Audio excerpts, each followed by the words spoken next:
Okay, well, I got into this about a year ago. I'm vice president of the Salisbury Township Historical Society, and so I'm always looking for local stuff. And I ended up with, at a local auction for $3.50, the schedule book for the Gap Post. And going through this book, there are 200 names in this book of local people in Gap that just for one post, and the book's up there on the table. So that started me going, and I heard from a couple other older folk in our group that, oh, I was at the post up in Keynes, or I was at the post in Intercourt, or wherever. So, oh, I'm going to find out where all these are. There is no written record of it. So what you see here today will be a work in progress, and there will be. Okay, is that better? Yep. It's a lot better. Here, let's move it up to my height. Okay. So it is a work in progress, and if there are some inaccuracies, correct me on them later. I have a form just a form, name, address, and whatnot, that those of you that were at posts 75 years ago, please fill out for me. My wife, Sue, over there in the back, she will have those forms. Parents. Or parents, any information you have is great. I'm grateful for. Raise your hands if you had parents or were at these posts. Wow, that's about 8 or 10 of you. That's great.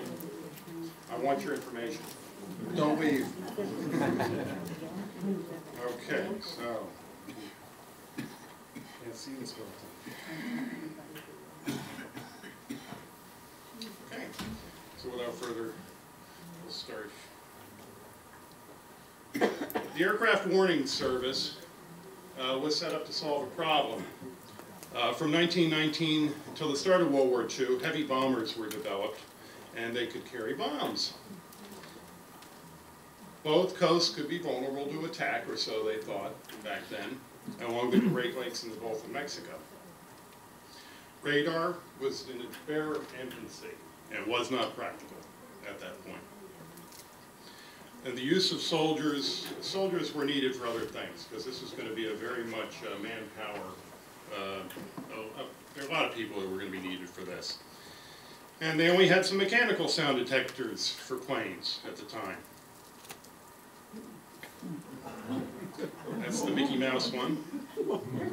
They weren't very mobile either, I don't think. It's like he's cleaning his ears with it or something, I don't know.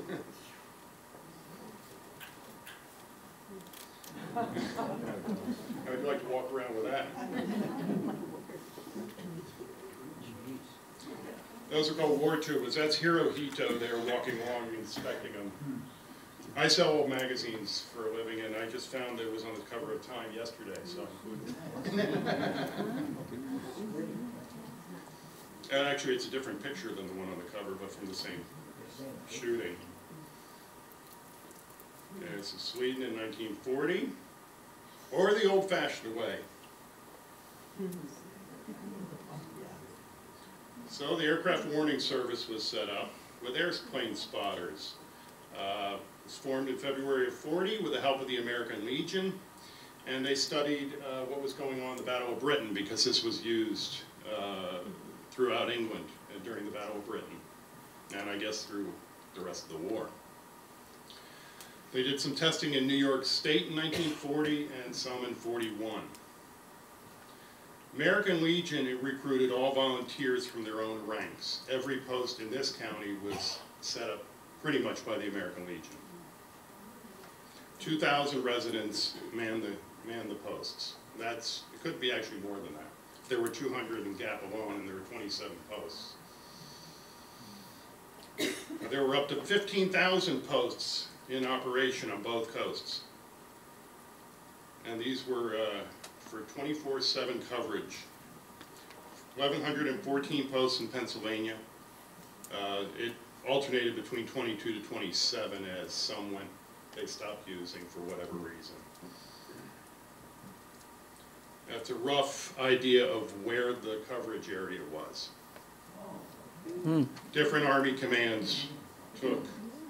The 1st Army Command took care of the Northeast.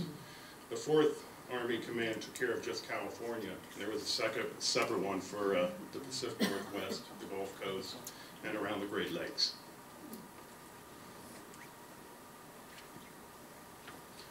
The posts were usually shacks. They were all volunteer construction. The Army paid for nothing.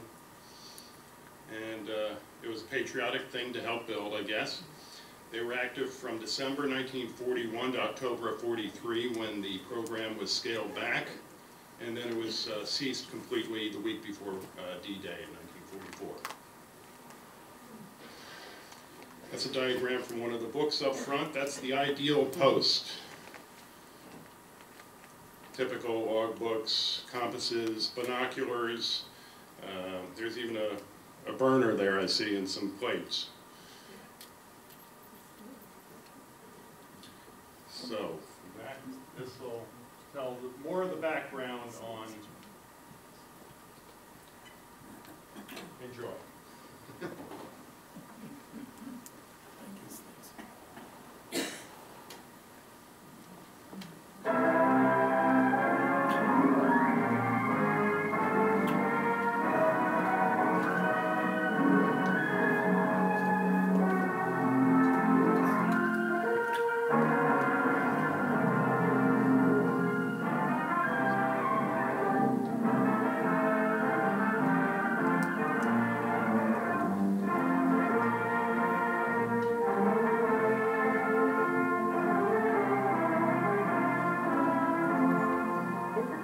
The Ground Observer Corps, the Aircraft Warning Service. It may be a long story, or it may be a short one. That depends on how soon we lick them. We hope it'll be a short one. But if it's long, we'll be in it at the end, just as we were at the beginning. By the time we had started, late in 1941, the world had gotten a lot of packets of bad news from bombers, like this stuff here. They've been getting it in Hong Kong, in Chongqing, in London, in Coventry, and Warsaw. Mostly in cities or industrial districts, but with plenty of schoolhouses and churches thrown in. When we started, our towns were still all in one piece. And we weren't exactly at war yet, but we were getting madder and madder. Also, we figured that sooner or later, this might be the kind of a war you'd want to get in, considering the type of people who were on the wrong side. Some of us at the time were looking up, but all we saw were our own planes. At least we thought they were our own. But we could have been wrong as well as not, as we found out later. Some of us, a few thousand or not very many in a country of millions, decided to be sure, just in case. The Army began it pretty much like this, in the Board of Supervisors' office.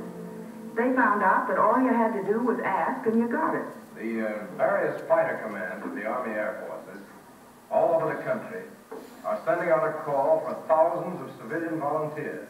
We're forming the Ground Observer Corps of the Aircraft Warning Service. It's a matter for every patriotic citizen. Now, these ground observers will work directly with the Air Forces and will contribute greatly to the efficiency of the fighter command. His job, or her job, will be to detect all aircraft flying within a designated area, and then report to a filter center where the progress of the plane will be displayed and tracked. Isn't this a little premature? We're not at war.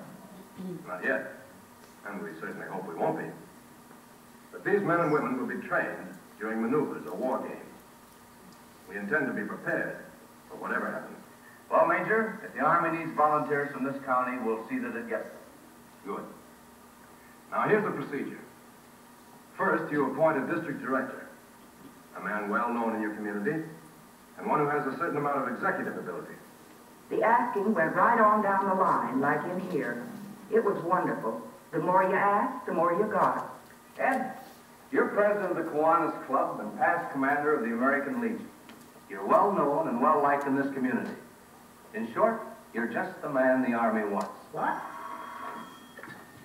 Brother, you've got a new job. A full-time job without pay. As district director of the Army Air Force's Ground Observer Corps. I'll take the job, if I can handle it. You can handle it. First, you must select supervisors for each area in your district. Men that you can trust to organize the personnel of the observation posts.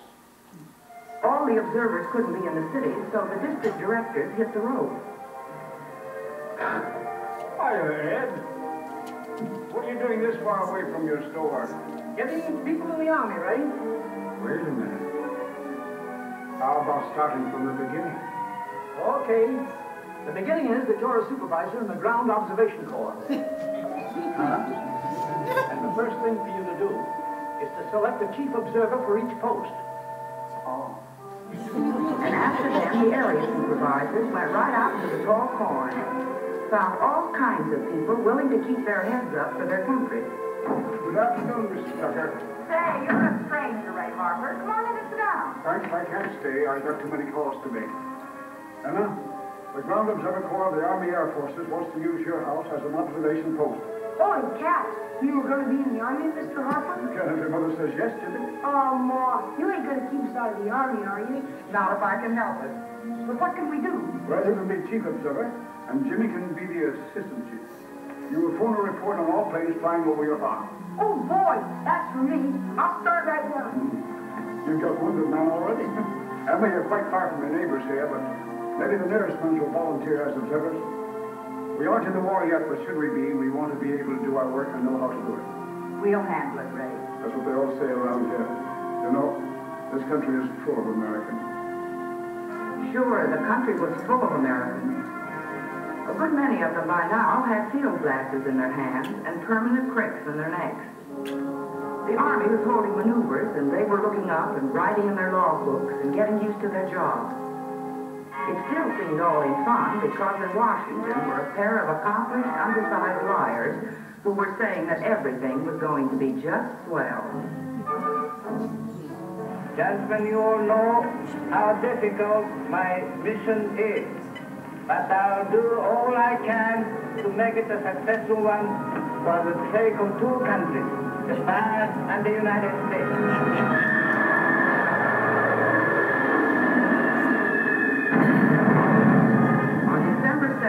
The bandits came in full force over Hawaii and left a whole bunch of early Christmas gifts they're going to get back with interest. A lot of us were stunned, of course, and horrified. But the best part about the Ground Observer Corps was that it had set itself to take a punch, so it didn't have to duck this one. Hello. Yes, this is Randall. What? All right. All right, my district will be on the job in 5 minutes. I'll be there in 5 minutes. Pretty yellow. Yes, we know. We heard it on the radio. We're already activated. None of us quite realized then how well this outfit was set up. But the fact is that a few hours after Pearl Harbor, the whole outskirts of America were filled with people waiting for some more of the samurai to come back and get their blocks knocked off. They were on tops of buildings downtown, and hanging to cliffs up in the mountains, and out on the desert where you had to climb a pole to plug in your telephone line. In the middle of factory districts, where it was more than likely they'd come to drop their stuff. And in every other place you can imagine. High up, low down, noisy and quiet, easy and hard. They were a pretty varied bunch, too, because patriots don't come all in one pattern. They came from the lifted pinky set that said Army flash with a broad A. Some of the ladies didn't have nurses, so they brought their babies along. And a lot of the guys who held those field glasses had calloused hands. Some of us were farmers who dropped a pitchfork to pick up a phone. And our wives were with us. We even had blind men who could hear plane motors better than the people who could see. And yes, even dogs. It was a sort of a motley outfit, just the kind you get from a free country. It was all for nothing, and they were glad to do it. And they meant business. It wasn't their fault that they didn't get a chance to show their stuff right away. They could have done it all right. Time went by and nothing happened. It was tough to just sit and watch, sometimes seeing no planes and never seeing anything but your own. But these people were in business, which is something they figured our enemies wouldn't be after a while. You remember the Tuckers. Well, they had quite a little setup now with a fancy observation post and everything. Here's your breakfast, Mom. Say, ain't it about time for my release yet? Where's that Jimmy boy? I thought I'd let him sleep an extra few minutes on Sunday morning. Yeah. Things have changed a lot since she first started the Ground Observer Corps out here, haven't they, Paul? Yeah. I can remember when I used to get all the sleep I wanted. It's worth doing without a little sleep to think that nobody could roam around up there without the rest of us down on the ground knowing about it. It seems like half the county's in this. Over there, 6 miles to the Johnsons. And 6 miles beyond them, the Fords. And 6 miles further on, the Blakes. It rings the whole United States, Pa. We're organized. Yeah, and sleepy too.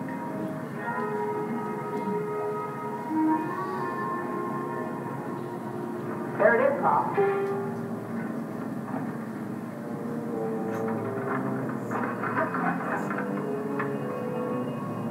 Army flash. Ollie, go ahead, please. After the ground observer picks up his phone, says Army flash, and tells his story to a woman in the filter center, his job is done. Of course, the job down there is just starting. It's a big room with a map of the whole area, a lot of telephones, target stands, and plenty of fast, precise work. It may seem confusing to you looking at it this way, but don't be fooled by it. Here's where all the loose ends are gathered up and tied into a neat bow. Every airplane in the air is tracked on that board. It's tracked because the ground observers are constantly calling in.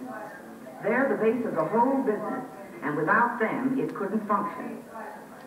These customers coming in above the belt of clouds were noticed by a lot of people. They kept on following the flight across the country from their observation posts. And in the filter center, a woman was giving the flight a number and putting it on a target stand.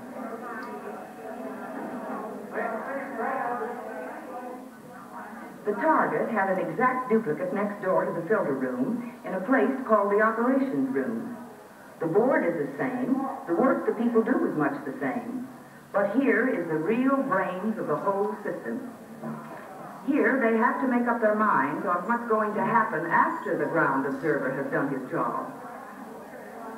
They have a controller to run the place and a whole bunch of officers to help him. Training center, how about target 13? Target 13 is not trainers. Target 13, not bomber. Target 13, negative to Navy. CIA. We have no flight plan on target 13. Now the controller has all the information he can get on those planes wandering up above the clouds. The ground observers are still following it, but the controller hasn't got much time. It doesn't take long for an airplane to get somewhere. Make target 13 enemy. 13 enemy. 13 enemy. Alert your fighters. Yes, sir.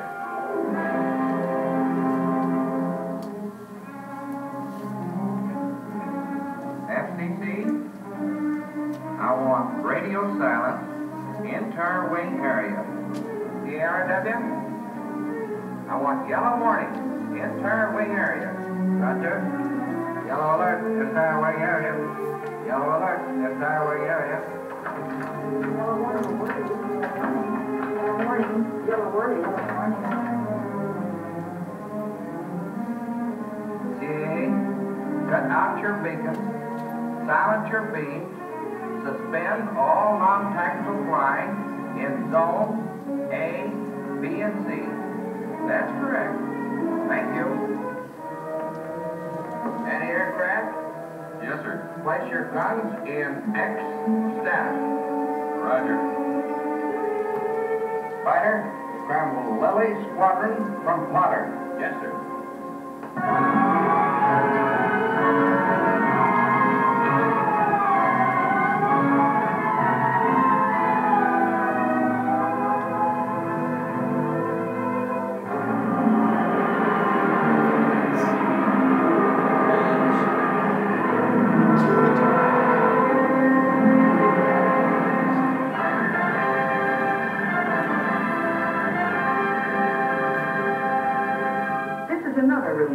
filter center and intercept room. The people in here work directly with the fighter plane squadron, plotting a course that will bring them into the quickest possible contact with the enemy. Hello, Lily 1-1. This is Dublin 1. Vector 220. Now. Roger.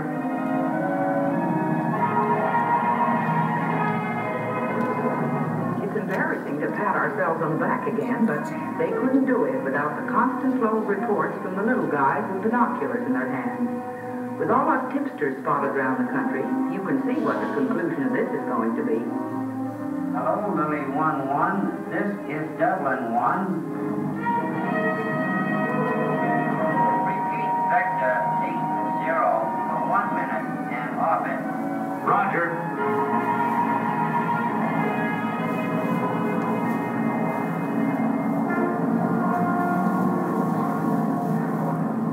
The enemy runs right into the local boys.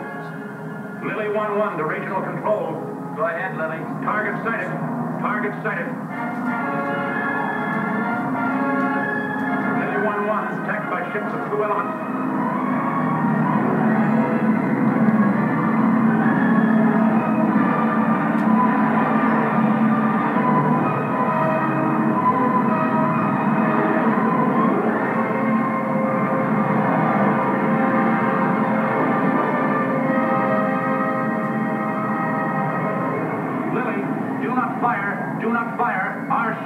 Our ships.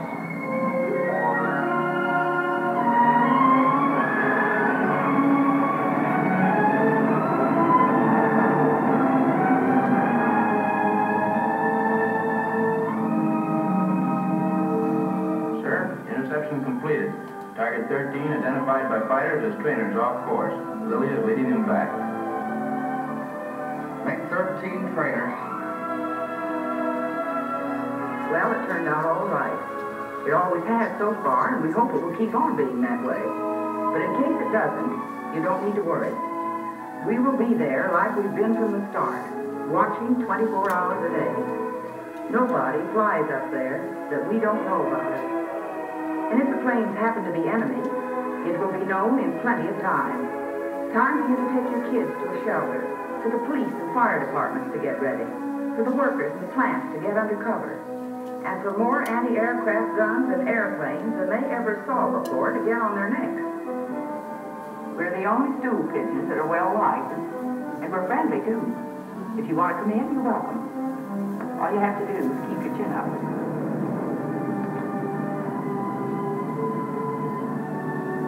There it is, Pop.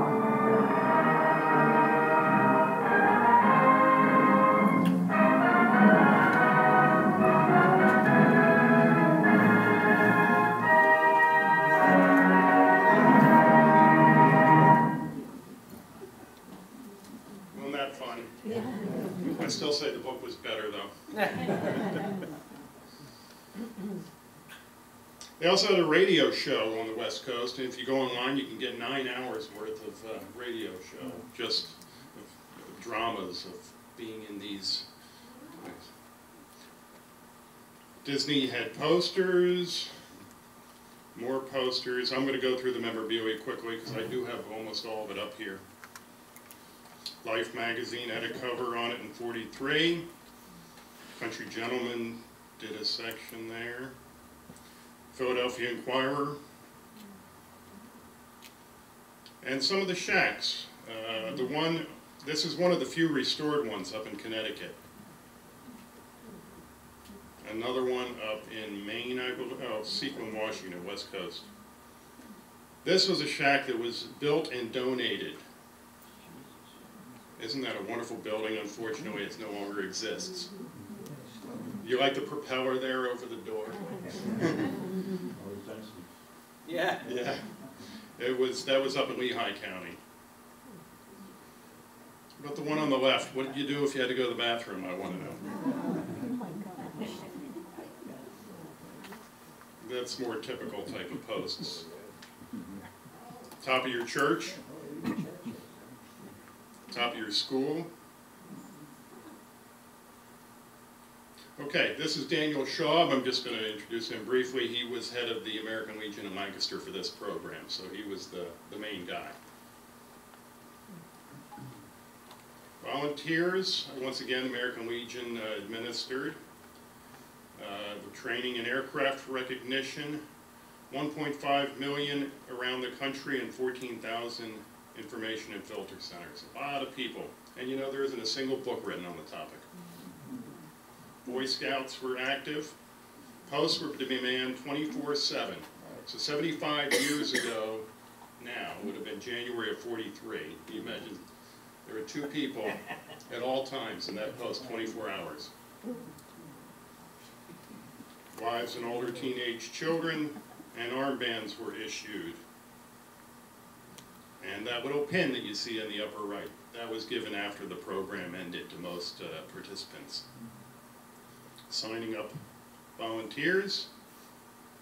That's the oldest volunteer. She says, I'm going to see to finish the war by my 100th birthday. She was 101 when it ended, and she was still working the post. Paulette Goddard and Henry Fonda were active volunteers until Fonda until he went into the service. Typical form, the information they needed to get, where it was, the direction, altitude, what the best they can ascertain anyway. Single or multiple engines. Filter centers, I think on the East Coast was Mitchell Field, Hofstra University.